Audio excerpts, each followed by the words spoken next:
Oh, hey internet, how's it going? Welcome to another episode of the John Graves Show. This week in RWBY, a lot of shit fucking happened, and none of it's fucking good. Well, RWBY does a good job fending off Roman until he gets eaten by a fucking by a fucking Grim Griffin.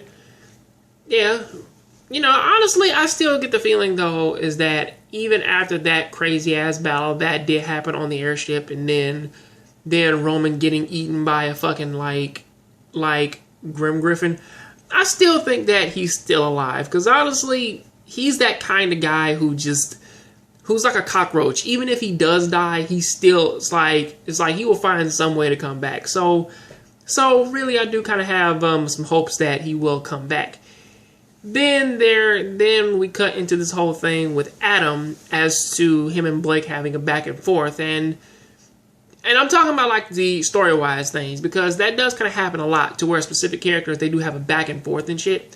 And for Roman and RWBY, they do have a small back and forth before their confrontation. Now Blake and Adam have their back and forth. And of course, Blake pretty much says that she wanted equality, and Adam says that shit doesn't exist.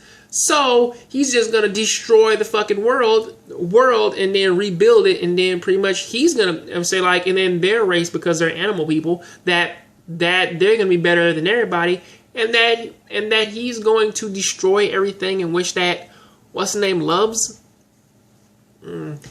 Starting with Yang, and actually I do have to give Adam some credit, because he's the first character to that I know of that actually just decimated Yang in her transformation super mode. So, but honestly, then again, that mode just gets stronger the more damage she takes. So pretty much you do kind of have to take that with a grain of salt. But the way he did destroy her with that shit on, and took her arm in the process. So that is something to take into account.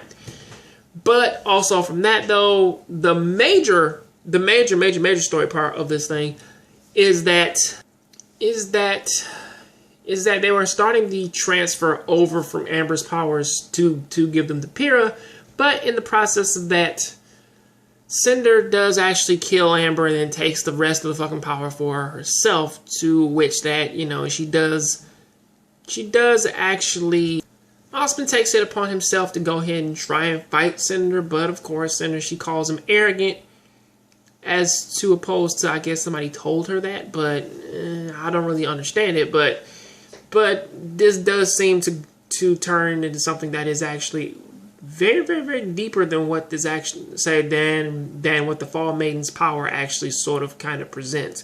Especially since that they're just trying to destroy Beacon and trying to take over this main area in Vale for some obvious reason. But, well, when not just to destroy it and then rebuild it all up all over again.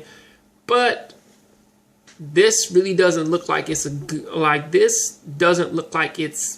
any fucking good, and that it's really going to possibly be the end of Osmond, especially since he did tell Pyrrha and Jean to go off and get the other Beacon, go off and get the other members of his clique to come back and help him. But I don't really think that this is really going to turn out the way how he thinks, because it seems though is that he is going to die before they even come back and help him. But until then though, that is what I gotta say about that. Please tell me what you think about this down there in the comment section. I'll catch you guys on the next John Graves Show. Please keep watching anime, keep playing video games. I'm out.